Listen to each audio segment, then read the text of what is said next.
ग्रामजीवनाचा अस्सल आनंद आणि लोप पावत चाललेल्या कला यांचं माहेरघर म्हणून कनेरी गावातील सिद्धिगिरी मठाकडे पाहिलं जातं. आता मठ म्हटलं की आपल्या डोळ्यासमोर येतात ते धार्मिक विधी आणि पूजा अर्चा. परंतु कनेरी मठ हे मठेच्या व्याख्येनुसार अगदी वेगळं आहे. कसं आहे ते चला पाहूयात. कनेरी गाव हे कोल्हापूर पासून 12 किलोमीटर अंतरावर आहे. याच गावात हे कनेरी मठ आहे. महाराष्ट्राच्या संतभूमीत भारतीय संस्कृती जपणारा मठ म्हणून कनेरी मठाला ओळखलं जातं. त्याचबरोबर इथली लक्ष वेधून घेणारी गोष्ट म्हणजे शिल्पकलेच्या माध्यमातून उभं केलेलं जिवंत वाटणारं खेडं. हे आहे सिद्धिगिरी उद्यान, जिथे प्रवेश करताच भगवान विष्णू आणि भोलेनाथाचे दर्शन होते. त्यांचे हे विलोभनीय रूप पाहून मन अगदी शांत आणि प्रसन्न होऊन जातं. इथेच हे 108 ऋषी तपश्चर्या किंवा साधना करताना दाखवण्यात आले आहेत.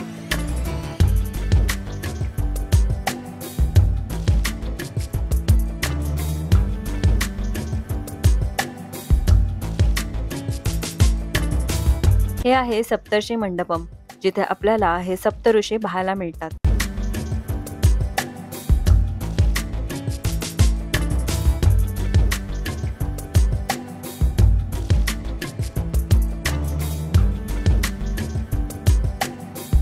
त्रिदेवी वनात माता सरस्वती, लक्ष्मी आणि पार्वतीचे दर्शन होते. इथेच मानवनिर्मित वॉटरफॉल म्हणजेच धबधबा देखील आहे. कनेरी मठ सकाळी 9 ते संध्याकाळी 6 वाजेपर्यंत पर्यटकांसाठी खुले असते. इथे 12 वर्षांवरील व्यक्तींसाठी प्रत्येकी 200 तर 5 ते 12 वयोगटातील मुलांसाठी प्रत्येकी 100 रुपये प्रवेश शुल्क आकारले जाते. कोल्हापुरातून शेअरिंग ऑटो रिक्षा किंवा बसने तुम्ही कनेरी गावात येऊ शकता. तुम्ही जर तुमची गाडी घेऊन इथे आलात तर त्यासाठी पार्किंगची आणि भूक लागली तर उपहारगृहाची सुविधा देखील इथे उपलब्ध आहे. तुम्हाला कनेरी मठ पूर्ण पाहायचा असेल तर जरा जास्तच वेळ काढून या, कारण इथे पाहण्यासारखं बरंच काही आहे आणि त्यासाठी कमीत कमी 3-4 तास तर हवेतच. पुढचा विभाग हा बच्चे कंपनीला अगदी रमवून टाकणारा आहे. इथे तुम्हाला राजहंस, गोगलगाय, बेडूक, कासव, माकड यांसारखे प्राणी पाहायला मिळतील. त्याचबरोबर एका महाकाय मगरीशी तुमचा सामना देखील होईल. आहे की नाही इंटरेस्टिंग? तिच्या अगदी समोर आहे तो हा झुलता पूल.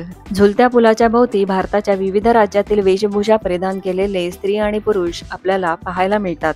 विविध रंगात आणि ढंगात सजलेला हा विभाग मनाला नवीन तजेला देऊन जातो.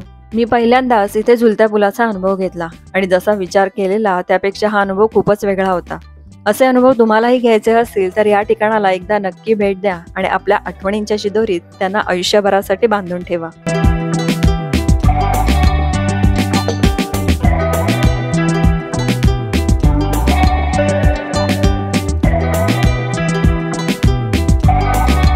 या अवाढव्य कोल्हापुरी चपला आणि कलाकृती पाहून परीकथेतल्या एका काल्पनिक दुनियेत आल्यासारखं वाटलं. एका निर्जीव कलाकृतीमध्ये जीव ओतून त्याला जिवंत करणं किंवा भासवणं यासाठी खूप कष्ट घ्यावे लागतात.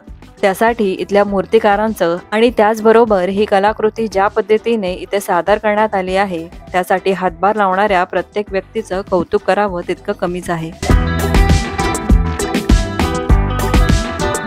त्याच्या शेजारीच आहे स्टेपवेल, म्हणजेच जुन्या काळातील पायऱ्या असलेली विहीर. आता हे बघून तुम्ही म्हणाल इथे तर विहीरच नाहीये. अहो, हीच तर खरी गंमत आहे. यामध्ये लुप्त होत चाललेल्या आणि औषधी गुणधर्म असलेल्या वनस्पतींचं जतन आणि संवर्धन केलं जातं.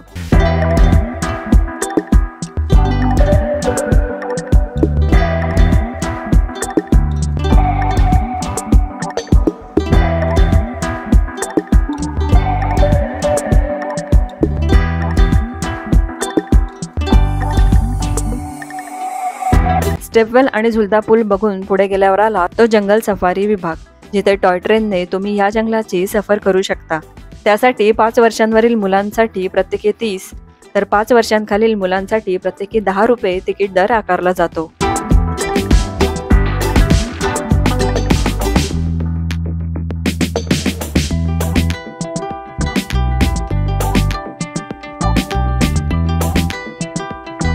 टॉय ट्रेन प्रमाणेच लहानग्यांसाठी इथे आकाशगंगेची सफर करायला तारांगण, डिजिटल अनुभूतीसाठी 7D थिएटर, थरारक भूत बंगला आणि माया महल देखील आहे.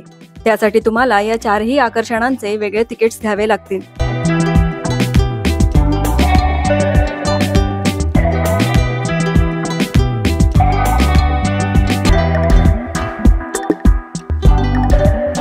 पुढचा विभाग आहे पिढ्यानपिढ्या चालत आलेल्या पंचकर्म आणि आयुर्वेदिक उपचार पद्धतीचा, ज्यात प्रामुख्याने शिरोधारा, नाडीस्वेद, पत्रपोटली स्वेद, सर्वांग अभ्यम, कटिबस्ती, नस्य बस्ती, पादाभ्यंग, सर्वांगधारा, ग्रीवा बस्ती, शिरोलेप आणि हृदयबस्ती यांचा समावेश आहे. पंचकर्माद्वारे शरीरातील विषारी पदार्थ आणि अशुद्धता काढून शरीराला शुद्ध आणि निरोगी केले जाते. त्याचबरोबर पंचकर्म तणाव कमी करण्यासाठीही मदत करते आणि शरीरातील ऊर्जा देखील वाढवते.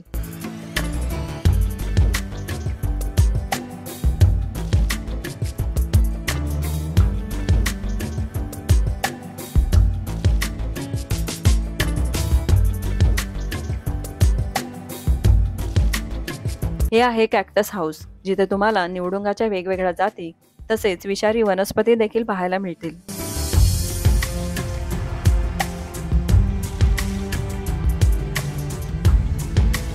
1952 मध्ये कनेरी मठाचा ट्रस्ट तयार झाला. त्याचबरोबर महाराष्ट्र आणि कर्नाटकात या मठाचे अनेक अनुयायी तयार झाले. महाराष्ट्र, गोवा आणि कर्नाटकात काडसिद्धेश्वराची 350 पेक्षा जास्त मंदिरं आणि मठ आहेत. श्री सिद्धगिरी मठ या नावानेही प्रसिद्ध असलेल्या या मठाचा इतिहास सुरू होतो तो 7व्या शतकापासून. काडसिद्धेश्वर संप्रदायाचं मूळ स्थान असलेल्या या ठिकाणी पहिले काडसिद्धेश्वर स्वामी श्री निर्मय काडसिद्धेश्वर साधारण 7व्या शतकात आले. तेव्हाच कनेरीच्या अरण्यात शिवलिंगाची स्थापना करण्यात आली. त्यानंतर 12व्या शतकात लिंगायत समाजाचा पुढाकार आणि दातृत्वाच्या जोरावर या पिंडीच्या भोवती मंदिर बांधण्यात आलं असं सांगितलं जातं. पुढे छत्रपती शिवाजी महाराज आणि छत्रपती संभाजी महाराजांनी या मंदिराला भेट देऊन मदत केल्याचंही सांगण्यात येतं. मूळ हेमाडपंथी मंदिरात आजही दिवसातून 4 वेळा पूजा आणि उत्सवाचं आयोजन केलं जातं. महाशिवरात्रीच्या 3 दिवस चालणाऱ्या उत्सवातही असंख्य भाविक सहभागी होतात. कनेरी मठ लोकप्रिय होण्यास महत्त्वाचं ठरलं ते तिथे असलेलं सिद्धगिरी संग्रहालय. जवळपास 10 एकरात पसरलेल्या या संग्रहालयात 32 ऋषींचे कोरीव पुतळे, त्यांची नावं, विद्या आणि योगदान सांगणारे माहिती फलक लावण्यात आले आहेत.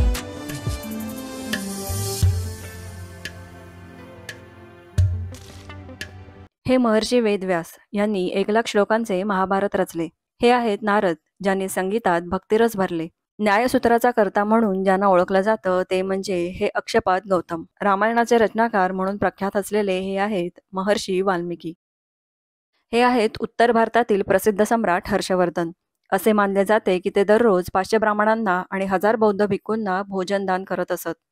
आपल्या कार्यात ज्यांनी स्वतःला इतकं समर्पित केलं होतं की त्यांना दशकं उलटली तरीही आपल्या धर्मपत्नीचं स्मरण राहिलं नव्हतं, ते हे विद्या वाचस्पती. दुष्यंत आणि शकुंतला यांचा पुत्र आणि अत्यंत पराक्रमी असलेले हे आहेत भरत, ज्यांच्या नावावरून देशाला भारत हे नाव प्राप्त झाल्याचं सांगितलं जातं. ठिकठिकाणी योगासनांचे प्रकार देखील आपल्याला इथे पाहायला मिळतात. तुझ्या हातात विद्यारेषाच नाही असं ज्यांच्या विद्यागुरूंनी सांगितल्यानंतर स्वतःच्या हातावर शस्त्राने विद्यारेषा तयार करून घेतलेली धीमंत व्यक्ती म्हणजे हे पाणिनी. या संपूर्ण विभागात हृदयस्पर्शी ठरली ती ही यशोदामय्या आणि श्रीकृष्णाची प्रतिकृती. ज्यांनी आपल्या वृक्षायुर्वेद या प्रबंधात औषधी वनस्पतीच्या शास्त्राचं लिखाण केलं ते हे सुरपाल.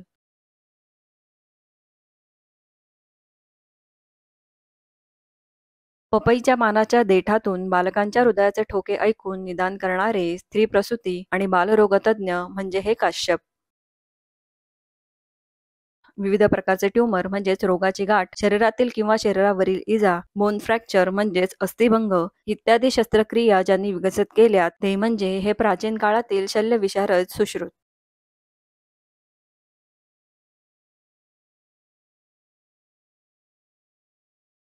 असामान्य प्रतिभावंत रसायनशास्त्रज्ञ म्हणून नागार्जुन यांना ओळखलं जातं. भास्कराचार्य हे महान ज्योतिषशास्त्रज्ञ होते. या गुहेतून बाहेर पडल्यावर समोर काही अंतरावर ग्रामजीवन तसेच शेतात काम करणाऱ्या माणसांच्या प्रतिकृती येथे पाहायला मिळतात. धान्याची पेरणी करण्यापासून ते धान्य घरात साठवेपर्यंत सर्व प्रक्रिया या प्रतिकृतींमधून दाखवण्यात आल्या आहेत. वडाच्या सावलीत उभी असलेली ही बैलजोडी अगदी हुबेहूब दिसते. त्या काळी स्त्रियांच्या दैनंदिन कामाची सुरुवातच अशी पाणवठ्यावरील पाणी भरण्याने व्हायची. हे माकड मात्र खरेखुरे आहे बरं का. शेतातील विविध कामांसाठी तसेच मांस आणि दुधासाठी गावकरी बैल, गाई, म्हशी आणि शेळ्या पाळत. चरण्यासाठी गावकरी त्यांना असं रानाकडे घेऊन जात.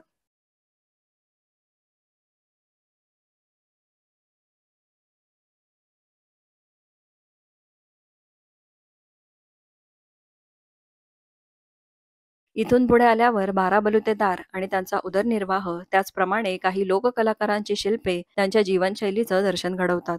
आता हे 12 बलुतेदार कोण? तर शेतकऱ्यांना इतर सेवा पुरवणारे आणि त्यांच्या नित्याच्या गरजा भागवणाऱ्या बिगर शेती व्यावसायिकाला बलुतेदार म्हटलं जातं. ते पिढ्यानपिढ्या तेच ठराविक काम करत असत. सामान्यपणे चौगुला, महार, सुतार, लोहार, कुंभार, नावी, सोनार, जोशी, परीट, कुरव आणि कोळी हे 12 बलुतेदार, तर शिंपी, तेली, कोरव, कासार, गोंधळी, तांबोळी, माळी इत्यादींचा अलुतेदारांमध्ये समावेश होतो. बलुतेदारांबरोबरच हे अलुतेदारही आपल्याला या संग्रहालयात बघायला मिळतात. बलुतेदार आणि अलुतेदारांची यादी ही काही ठिकाणी वेगळी देखील पाहायला मिळते. पूर्वी गावांमध्ये सकाळी घरोघरी असा वासुदेव यायचा. आजच्या धकाधकीच्या जीवनात असे एकमेकांची थट्टा मस्करी करत कट्ट्यावर एकत्र बसून वेळ घालवणारी मंडळी तर दिसेनाशीच झाली आहेत.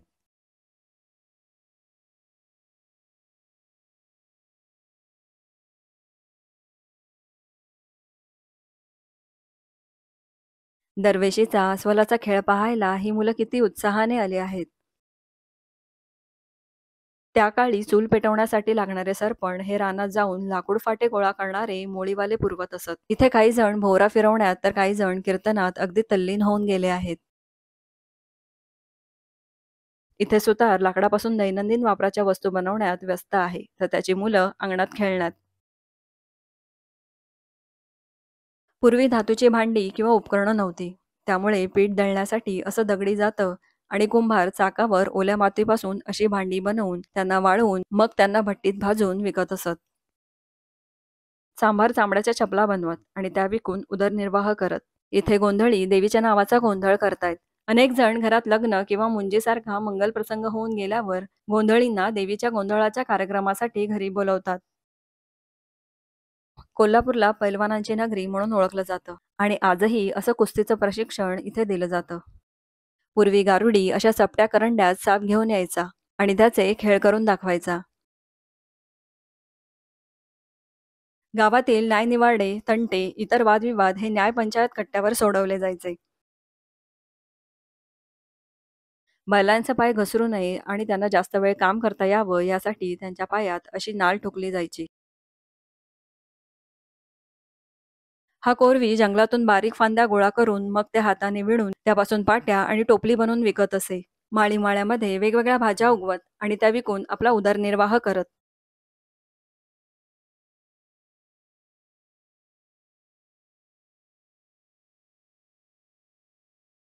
पूर्वी गावात मुलांची शाळा अशी देवळात भरवली जायची.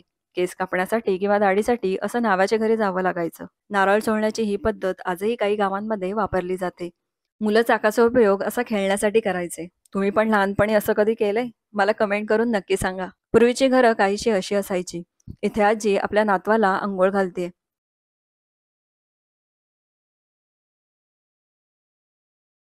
आपल्या मुलांना सांभाळत गृहिणी आपली कामं आटपायच्या. गावातच काय तर आजकाल काही शहरांमध्ये सुद्धा असा डोंबराचा खेळ आपल्याला पाहायला मिळतो. प्रेक्षकांकडून गोळा केलेल्या पैशांनी तो आपला उदरनिर्वाह करतो.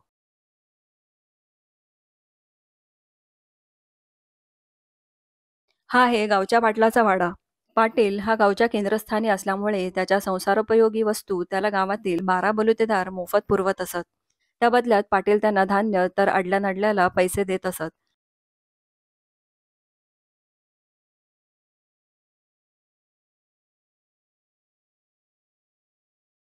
पाटलाच्या चावडीवर अनेक जण सरकारी कामानिमित्त येत जात असत. दररोज लागणारी विड्याची पानं त्यांना हा गावचा तांबोळी पुरवत असत. वाघांसारखे दिसणारे शरीर रंगवून हे कलाकार पारंपरिक तालवाद्याच्या तालावर नाचत होते.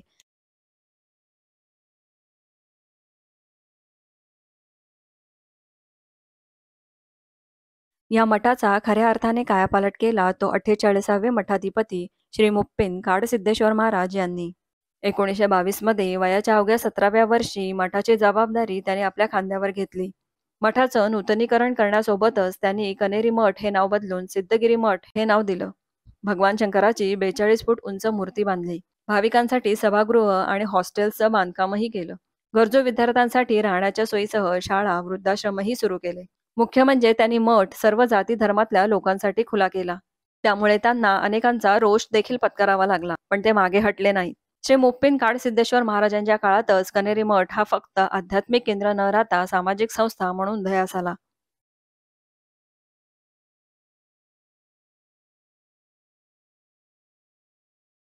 त्या काळी ग्रामीण जीवन हल्लीसारखे वृक्ष आणि कंटाळवाणे नव्हते.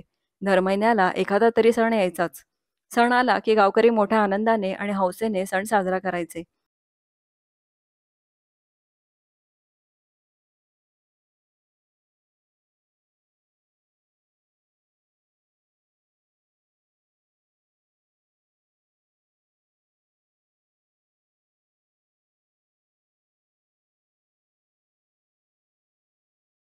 आजही ग्रामीण भागात दर आठवड्याला एका विशिष्ट दिवशी आणि विशिष्ट जागी असा आठवडी बाजार भरवला जातो. या ठिकाणी गावकरी आपापला माल घेऊन येतात आणि तो विकतात. ज्या भागात जास्त दुकानं नाहीत किंवा ज्या भागात जाणं गैरसोयीचं किंवा आर्थिकदृष्ट्या परवडणारं नसतं, तिथे असा बाजार भरवला जातो.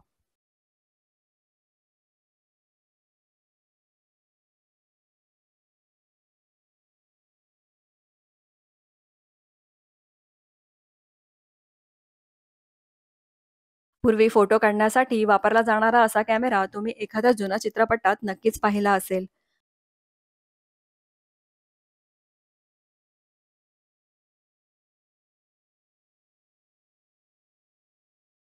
या गावातील मुख्य आकर्षण म्हणजे हा रथोत्सव. रथोत्सव किंवा रथयात्रा म्हणजे रथातून काढलेली देवाची यात्रा. गावकरी मिळून या दोरखंडाने हा रथ ओढून त्याची मिरवणूक काढतात.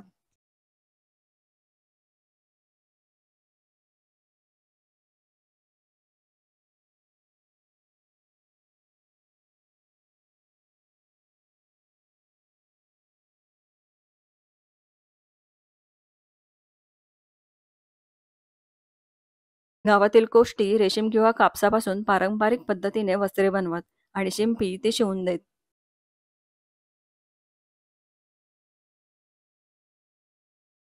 रोजच्या वापरासाठी लागणारे तेल हे गावकऱ्यांना गावच्या या तेलाला पुरवावे लागत. पूर्वी साधारणपणे गावात तेलाचा घाणा हा एखादाच असायचा. गावकऱ्यांना जोंधळा, गहू यांव्यतिरिक्त कडधान्य आणि डाळीही लागत असत. हे सगळे जिन्नस वाणी त्यांना पुरवत असे.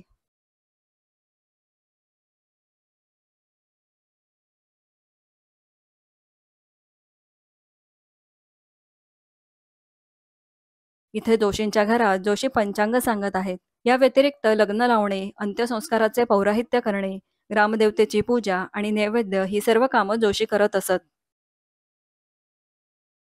नुकतेच लग्न झालेल्या मुलीचा सासरी जाताना तिचं कुटुंब तिचा निरोप घेत होते.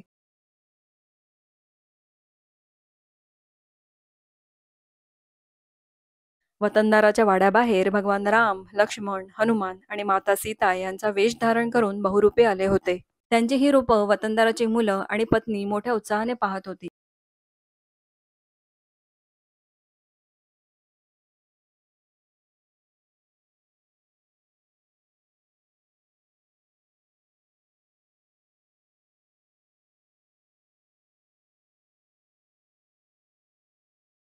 वाड्यात वतनदार गावकऱ्याबरोबर चर्चा करण्यात व्यस्त होते.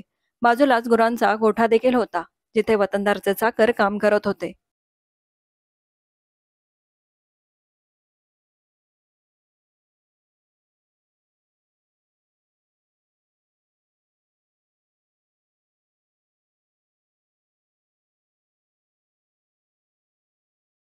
जाता जाता संग्रहालयाच्या प्रवेशद्वाराशी असलेल्या या छोट्याशा गावाची प्रतिकृती पाहूयात आणि आजचा हा व्लॉग इथेच संपवूयात. कनेरी मठाचा हा भाग तुम्हाला कसा वाटला, तसेच त्याबद्दल तुमच्याकडे अधिक माहिती असल्यास आम्हाला कमेंट करून नक्की सांगा. आणि हो, आपला कोल्हापूरचा व्लॉग पाहायला विसरू नका. पुन्हा भेटू याच्याच काही ठिकाणांसोबत. तोपर्यंत बाय.